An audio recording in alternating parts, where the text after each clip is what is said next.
Right. 'Alekhya చిట్టి pickles' గత కొన్ని రోజులుగా మనం చూస్తూ ఉన్నాము. దీనిపైన ఎంత నెగటివిటీ అలాగే ట్రోల్స్, మీమ్స్ కూడా నడిచాయో. అయితే ఇప్పుడు అలేఖ్య తను హాస్పిటలైజ్డ్ అయింది. ఐసీయూలో ఉంటుంది అని చెప్పి వాళ్ళ సిస్టర్స్ కూడా బయటకొచ్చి చెప్పడం జరుగుతుంది.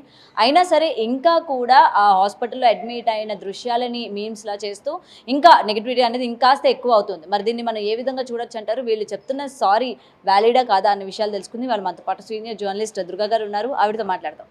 మ్యామ్ నమస్తే అండి. నమస్తే అండి. గతంలో మనం మాట్లాడుకున్నాం ఇలాంటి ఇన్ఫ్లుయెన్సెస్ గురించి అండ్ కస్టమర్స్ పట్ల వీళ్ళు ఏ విధంగా ఉన్నారు అని. అండ్ బయటకు వచ్చి వీళ్ళు సారీ చెప్తున్నప్పటికీ ప్రజలు ఇంకా తీసుకోవడానికి రెడీగా లేరు. మీరు ఫేక్గా చెప్తున్నారు, కేవలం సింపతి కోసం చెప్తున్నారు అని చెప్పి. అండ్ ప్రజెంట్ వాళ్ళ చిట్టి అన్న అమ్మాయి హాస్పిటలైజ్ అయింది అని చెప్తున్నారు. మొత్తం ఇదంతా కూడా ఎలా చూడొచ్చు అంటారు? మీరు ఏం చెప్తారు? అంటే మీరు ఒప్పుకున్నా ఒప్పుకోకపోయినా కొన్ని అంశాలు ఎలా ఉంటాయంటే మన రాజకీయ నాయకులను చూస్తాము, లేదు అరెస్ట్ అయిన వాళ్ళని చూస్తాము. వెంటనే వాళ్ళు మీకు ఎక్కడ కనిపిస్తారు? నెక్స్ట్ స్టెప్ హాస్పిటల్లో కనిపిస్తారు. It's quite common. Okay, so ఇప్పుడు వీళ్ళు హాస్పిటల్కి వెళ్ళటం అనేది ఓకే, అది నిజంగానే ఆవిడకి బాగోలేకుండా ఉండొచ్చు అలేఖ్య చిట్టికి. But that doesn't mean that ఆవిడ నిజంగా రిపెంట్ అయిపోతున్నారు అని అనుకోవడానికి నాకైతే కనిపించట్లేదు. టు బీ ఫ్రాంక్ చెప్తున్నా. ఎందుకంటే ఆవిడ నిజంగా రెస్పాన్సిబిలిటీ ఫీల్ అయ్యి ఉంటే వెంటనే ఆవిడ స్పందించి ఉండేవాళ్ళు. 2 రోజులు తీసుకోరు. ఎప్పుడైతే మీడియాలో ఇది ఒక పెద్ద వైరల్గా మారిందో అప్పుడు ఆవిడ ఫస్ట్ వీడియో ఏ రకంగా చేశారు? నేను ఎవరినైతే బాధించానో వాళ్ళకి సారీ అంది ఆవిడ, అంతే. తర్వాత కొంచెం ఎలాబరేట్ చేసి మాట్లాడారు, అంతవరకే. నేను అనేది ఏంటంటే మీరు ఎంత వైబ్రెంట్గా ఎంత లాంగ్ వీడియోస్ చేసి తిట్టారో అదే వైబ్రెంట్గా మీరు ఎందుకు మాట్లాడలేకపోయారు? మీకు గుండె లోతుల్లోంచి ఆ మాటలు వచ్చినట్టుగా ప్రజలకు అనిపించలేదు, ఖచ్చితంగా అనిపించలేదు. అంటే ఆడవాళ్ళు వ్యాపారాలు చేసుకోకూడదా? మేము చాలా కష్టాల్లో ఉన్నాం. కరెక్టే, మీరు కష్టాల్లో ఉన్నప్పుడు ఒదిగి ఉన్నారు. కష్టాలు వెళ్ళిపోయాక తీరిపోయాక మీరు రెచ్చిపోయారు. అక్కడ ఆ డిఫరెన్స్ మనం మాట్లాడాం, అంతవరకే.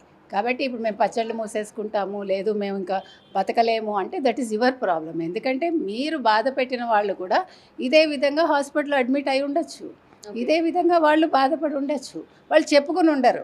ఇప్పుడు మీరు ఒక వీడియో చేసి పెడుతున్నారు బికాజ్ మీరు ఫస్ట్ నుంచి రీల్స్ చేస్తున్నారు, వీడియోస్ చేస్తున్నారు కాబట్టి. But they are all common people. So వాళ్ళకి ఆ ఫెసిలిటీ లేదు కాబట్టి వాళ్ళు వాళ్ళ బాధని వాళ్ళతో పంచుకుని ఉంటారు, అంతవరకే. ఒక అతను ఉండబట్టలేక బయట పెట్టాడు కాబట్టి ఇవన్నీ బయటకు వచ్చాయి. కాబట్టి నేను అనేది ఏంటంటే మీరు ఒక మాట అన్నాక ఎవరైనా సరే దాని గురించి దాని తర్వాత వచ్చే కాన్సిక్వెన్సెస్కి మనం ప్రిపేర్ అయి ఉండాలి. ఎవరైనా సరే, మీరైనా సరే, నేనైనా సరే, ఇంకోళ్ళైనా సరే. సో అది ఇంతలాగా వైరల్ అవుతుంది, ఇంతలాగా మమ్మల్ని బాధిస్తుందని మాకు తెలియదు అంటే ఇది ప్రజలండి. ప్రజల్లో వచ్చే స్పందన ఇలాగే ఉంటుంది, మంచైనా చెడైనా. మంచికి మీరు ఎంత బాగా రెస్పాండ్ అయ్యారో చెడుకి కూడా అలాగే తీసుకోవాలి.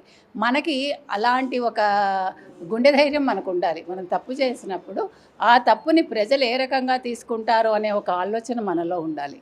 సో ఇవాళ అలేఖ్య చిట్టి కావచ్చు, ఈ రమ్య అన్నావిడ కావచ్చు, వీళ్ళిద్దరూ మాట్లాడిన దాంట్లో నేను చెప్పేది ఏంటంటే రమ్య గారు ఇంకా కొంచెం అగ్రెసివ్గానే మాట్లాడుతున్నారు. మీ అంతు చూస్తాను, మీడియా అంతు చూస్తాను. మీరు ఎవరిని ఆపుతారు? ఒక్కసారి ఒక విషయం బయటకు వెళ్ళాక అది మీది కాదు. శ్రీశ్రీ గారు చెప్పినట్టుగా పబ్లిక్లోకి వెళ్ళాక వాళ్ళు ఏదైనా చేస్తారు. అందుకని మీరు పబ్లిక్ని ఏమీ అనలేరు, మీడియాని ఏమీ అనలేరు. ఓన్లీ థింగ్ మీరు ఇప్పుడు ఏం చేయాలంటే మీ వ్యాపారం మీరు సజావుగా చేసుకోండి. రకరకాల ట్రోల్స్ వస్తాయి. మీరు వాటన్నింటినీ మర్చిపోయి మీరు గుండె ధైర్యంతో ముందుకు సాగండి. ఎస్, మేము తప్పు చేసాము, సరే ఇంక మీద అలాంటి తప్పు చెయ్యం, మేము మా వ్యాపారం మీదే దృష్టి పెడతాం ఖచ్చితంగా, సరే మేము మా చెడుని మేము మంచిగా మార్చుకుంటామని మీ మాటల్లో మీ చేతల్లో మీరు ప్రజల్లోకి చూపించండి.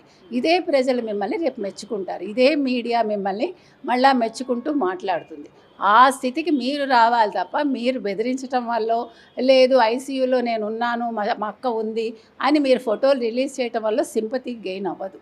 ఎవరైనా సరే, నేను ఒక అలేఖ్య చిట్టికి చెప్పట్లేదండి. గతంలో చాలామంది వ్యాపారస్తులు ఈ రకంగా దెబ్బతిన్న వాళ్ళు ఉన్నారు. అంటే రకరకాల రీజన్స్తో. మొన్న మనం చేసిన వీడియో కింద కూడా ఒక కమెంట్ వచ్చింది, కరీంనగర్లో ఒక వ్యాపారి ఇలాగే మమ్మల్ని వేధిస్తున్నాడండి, ఇది గుణపాఠం కావాలి అని. అంటే ఇట్లా చాలా కమెంట్స్ వచ్చాయి. కాబట్టి ఇది ఒక్క అలేఖ్య చిట్టితో ఆగిపోదండి, చాలామంది వ్యాపారులతో ఇది ముడిపడి ఉంది. సో వ్యాపారంలో మీరు మొదలు పెట్టేటప్పుడు ఎంత హంబుల్గా ఉంటారో మీరు పీక్ వెళ్ళాక కూడా అదే హంబుల్నెస్ మీరు తెచ్చుకోండి. తెచ్చుకున్నప్పుడే మీరు జీవితంలో పైకి వస్తారు. ప్లస్ మీరు జీవితంలో నేర్చుకోవాల్సింది రాళ్ళు పడినప్పుడు కుంగిపోవడం, పువ్వులు పడినప్పుడు ఆనందపడిపోవడం కాదు. ఏ సిట్యువేషన్ అయినా మీరు తప్పు చెయ్యకపోతే ధైర్యంగా ఎదుర్కోండి. మీరు తప్పు చేస్తే తప్పు చేసామని ఒప్పుకుని మీరు జీవితంలో ముందుకు సాగండి. ఇది రిమైనింగ్ ఇన్ఫ్లుయెన్సెస్ అందరికీ కూడా ఒక గుణపాఠం అనుకోవచ్చా ఇప్పుడు ఈ ఇన్సిడెంట్? ఖచ్చితంగానండి. ఎందుకంటే మీరు గమనిస్తే మనకి ఈ సోషల్ మీడియా వచ్చాక ఇన్ఫ్లుయెన్సర్స్ కావచ్చు, చాలామంది చాలా రకాలుగా అమ్మాయిల విషయంలో వేధింపులకు గురి చేస్తున్నారు. లేదు వాళ్ళకి తెలుసున్న మిడిమిడి జ్ఞానంతో మాట్లాడుతున్నారు. ఇది మీరు నన్ను తప్పుగా అనుకున్నా పర్వాలేదు, ఫ్యాక్ట్స్ ఇవన్నీ కూడా. సో నేను అనేది ఏంటంటే మీరు బాగా వైరల్ అవ్వండి, మీరు బాగా పేరు తెచ్చుకోండి, మీరు బాగా పబ్లిక్లోకి వెళ్ళండి. కానీ దానికోసం ఇంకొకళ్ళని మీరు స్టెప్పింగ్ స్టోన్ చేసుకుని వెళ్ళకండి.